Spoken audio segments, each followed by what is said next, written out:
Hello and welcome to the LLG Grapevine podcast. You're listening to Deborah Evans, LLG's Chief Executive, and Dennis Hall, LLG Bulletin Editor. Hello, everyone. Well, it's really great to be back on the Grapevine podcast following the summer break. We certainly hope you got some time to recuperate and recover and feel able to go into autumn with vigour. However, we do know that long hours are increasingly the norm, and that's not just for the private sector. Dennis and I discuss working hours in the vlog this week, but for now, let's turn our attention to what we might have missed during the summer and see what the start of September brings to the public sector. Dennis. Well, yes, and here's an item that hit the sector media this summer. There is new speculation as to whether the programme of budget cuts approved by Michael Gove in Birmingham were no more than a politicised act that was unnecessary both in scale and extent. A recent independent report from Sheffield University casts doubt on what has gone on. Here's my report. A report from the Audit Reform Lab at the University of Sheffield said that cuts and asset sales were progressed in a context of uncertainty around the quality of financial information used to justify these interventions. And it concluded that the Council's financial problems were attributed to a prematurely disclosed and potentially overstated equal pay claim of £760 million that remains speculative and unaudited. And the report found that cuts had been pushed through with little public consultation under statutory direction and would probably lead to cost spirals and worsening outcomes for the city. The Audit Reform Lab report raised questions about how the former Conservative government handled its response to the financial crisis in Birmingham, questioning why commissioners were brought in so quickly without a best value assessment. The report makes a core finding on the revenue budget that the city is now cutting capacity in crucial frontline services to pay for temporary overspend of its failing IT system. On the capital side, a fire sale of £750 million worth of assets was initiated to pay for equal pay liability that remains speculative and unaudited. The report suggests that by refocusing the intervention away from cost-cutting and asset sales to focus instead on best value delivery, that there is a more supportive route to recovery by Birmingham. The report itself recommends a revised intervention for the council. It says there should be an independent audit of the equal pay liability and that there should be an independent inquiry into the issuance of the original Section 114 notice in 2023 and whether the Secretary of State followed the government's own best value guidelines in relation to the steps it took. Deborah, over to you. Well, that is an interesting turn of events, Dennis, and one that causes significant concern in the process of intervention and the purpose behind it. Whether an independent audit and inquiry will be forthcoming remains to be seen.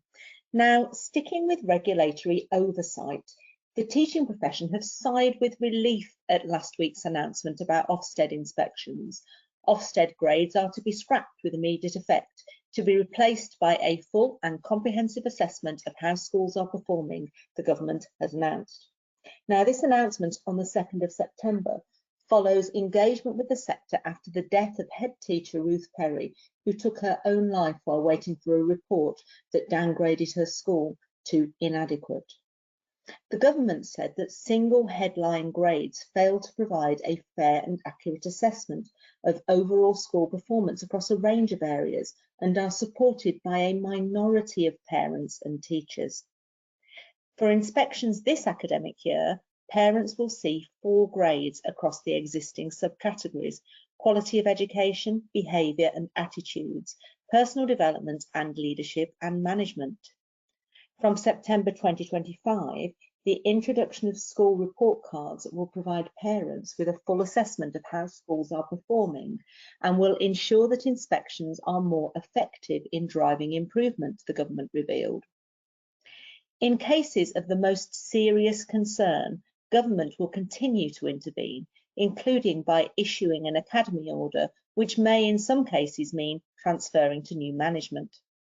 However, it will no longer directly intervene in schools which, under the current system, receive 2 or more consecutive requires improvement judgments. They will now get more support from a high-performing school instead. Education unions and the teaching profession have welcomed the changes to the school inspection system. Now, speaking as a governor myself, this is a huge step forward. To actually give a balanced scorecard rather than a single word is going to be very much appreciated. Now, looking to drive sector improvements, LLG's campaign, along with ADSO and many others, to obtain permanent remote meeting provision for local authorities has gained a flicker of hope. Dennis.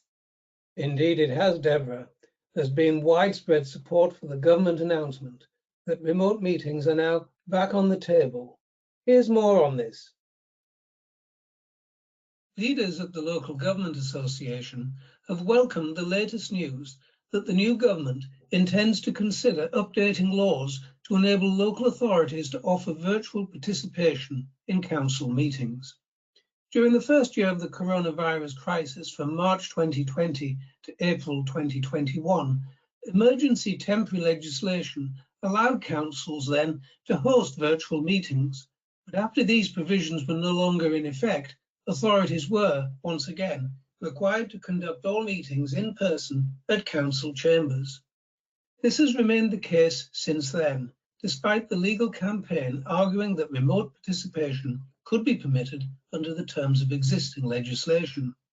And after this proved unsuccessful, various local government bodies and representatives have since called for laws to be updated permanently.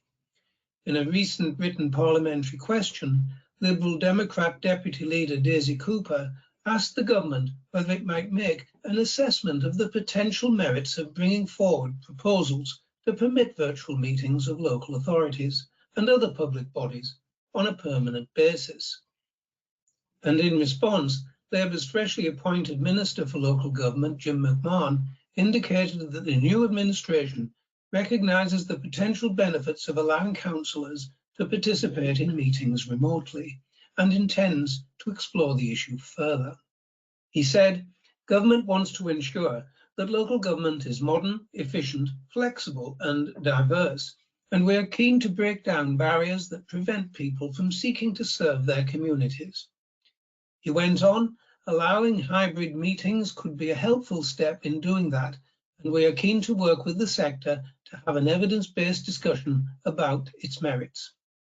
And in response to McMahon's comments, LGA Chair Louise Gittins said that it is encouraging that the new minister has signalled that he is open to looking again at flexibility around virtual attendance at council meetings.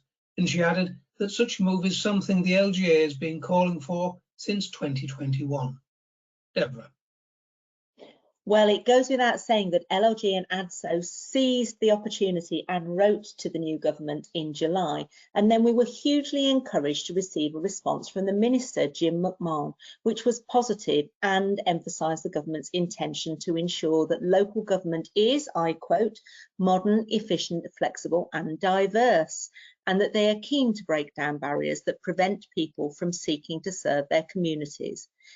Acknowledging that hybrid meetings might indeed be a helpful step in achieving all of this, Minister McMahon indicated that the government wished to have an evidence-based discussion on the merits. Bring it on, we say. Now, in other news, local authority companies have been frequently in the spotlight, but attention is now turning to charities. The Charity Commission has issued its first ever official warning to a local authority over failing to properly manage its charities. Now, we all know that councils are involved in managing charitable funds, often for many years, and where the original trusts were set up decades ago when the world was quite different. So these latest actions are actually quite exceptional. Now, Calderdale Council is one of over 1,200 councils across England and Wales that are trustees of charities, but it has failed to file annual returns and accounts for 13 charities, which have been overdue for several years. Now, the official warning states that this and the council's failure to comply with an action plan that it got in 2023 from the Commission amounts to misconduct and/or mismanagement in the administration of the charities. The Commission has stated that the Council also needs to take a number of steps, including implementing processes to ensure all 13 charities are compliant with their accounting responsibilities going forward, and hold regular trustee meetings, ensuring all councillors are aware of their duties and responsibilities, and treating all charities as separate entities. Now, this intervention should serve as a wake-up call to all councils that they should actively administer trust funds, and that they hold to and warn them that action may be taken if they default. Now, the real difficulties for councils is often that the trustees are no longer in place and that the original objects belong to a bygone age.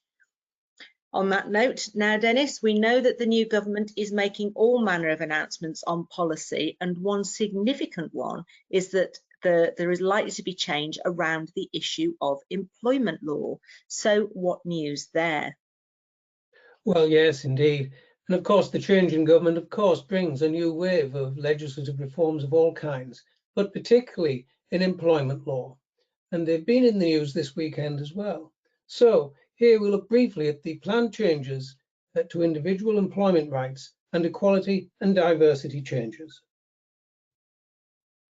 So, how will employment rights and worker protections expand? The new government says that it's committed to expanding employment rights and strengthening worker protections, particularly focusing on vulnerable and gig economy workers.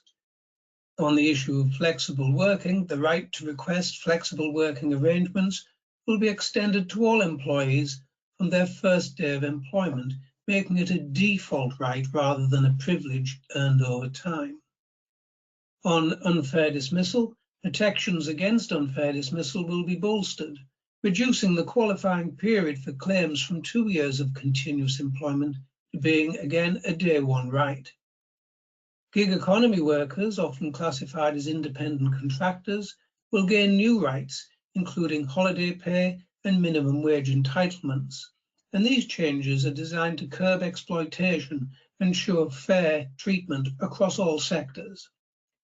Turning to parental leave, the new government has also pledged to improve parental leave entitlements, recognising the importance of family support and work-life balance. Parental leave entitlements will be extended, providing more paid leave for new parents, and this includes longer maternity, paternity, and adoption leave periods. Fathers will see an increase in paternity leave from 2 weeks to 6 weeks, fully paid. The shared parental leave scheme will be made more flexible, allowing parents to take leave in blocks or simultaneously, and extending the total available leave. Now, promoting equality and diversity in the workplace is stated to be a key focus of the new government, with several measures being introduced to ensure fair treatment for all employees. On the gender pay gap reporting, the threshold for mandatory gender pay gap reporting will be lowered, requiring more businesses to disclose their pay disparities and take action to close the gap. And on diversity and diversity quotas, large companies will for the first time be required to meet new diversity quotas, ensuring representation of women, ethnic minorities and other underrepresented groups in senior positions. And on anti-discrimination policies, employers will need to implement comprehensive anti-discrimination policies and training programs to foster inclusive workplaces. Deborah, interesting times. Back to you. Well, thanks very much, Dennis. And I do sense a bespoke conference on employment law is required if we're to really get to grip with these issues. I think we're in for a lot of legislative changes across the spectrum, many of which are going to impact on the public sector. So for us, busy times as usual. Now, finally from me, I cannot wrap up the podcast without mentioning the damning report into the Grenfell fire tragedy, which condemned failures by the government, building companies, contractors, fire safety experts and council staff. Now, this has been 7 years in the waiting.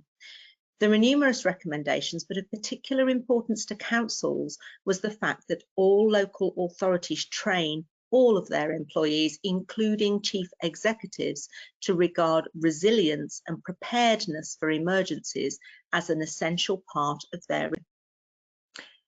This recommendation flows from the report's finding that the Royal Borough of Kensington and Chelsea was not able to provide an effective response to the emergency because it had not made adequate arrangements for staffing the Emergency Communications Centre, nor it had made adequate provision for humanitarian assistance, including the provision of accommodation and financial support, nor did it have the ability to keep accurate records of those who needed help, and had no effective system for communicating with the public.